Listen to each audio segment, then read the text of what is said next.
Podcast livre Le bal des folles de Victoria Mas. Présentation du roman. Le titre en VO du livre est Le bal des folles. Il a été publié pour la première fois en France en 2019 aux éditions Albin Michel. Il fait 251 pages.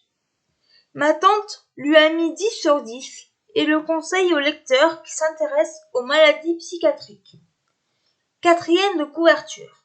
Chaque année, à la mi-carême, se tient un très étrange bal des folles. Le temps d'une soirée, le tout Paris s'encanaille sur des airs de valse et de polka, en compagnie de femmes déguisées en colombines, gitanes, zouaves et autres mousquetaires. Répartis sur 2 salles, d'un côté les idiotes et les épileptiques, de l'autre les hystériques, les folles et les maniaques, ce bal est en réalité l'une des dernières expérimentations de Charcot, désireux de faire des malades de la Salpêtrière des femmes comme les autres. Parmi elles, Eugénie, Louise et Geneviève, dont Victoria Mas retrace le parcours heurté dans ce premier roman qui met à nu la condition féminine au XIXe siècle. Ce que ma tante a pensé de ce roman. Cet avis m'a été donné par ma tante que je remercie beaucoup.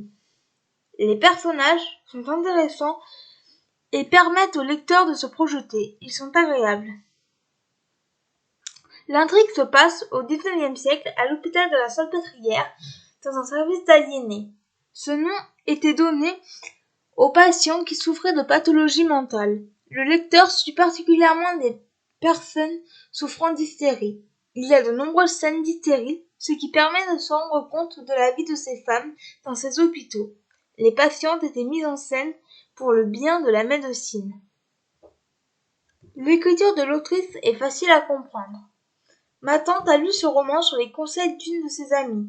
De plus, le thème l'intéresse particulièrement. Elle a aimé la fin du roman. Si le livre faisait partie d'une saga, elle lirait très volontiers la suite. Je précise que ce livre est un one-shot. Elle conseille ce livre aux personnes qui sont intéressées par les thèmes abordés. En bref, une bonne lecture. Pour une fois, il n'y aura pas d'extrait du livre. Ce que ma tante a aimé, tout. Ce qu'elle n'a pas aimé, rien du tout. Voilà, c'en est tout pour ce podcast. J'espère qu'il vous aura plu. N'hésitez pas à me donner vos avis et vos commentaires sur YouTube, à vous abonner à la chaîne, et je vous retrouve très bientôt pour un nouveau podcast. Ciao!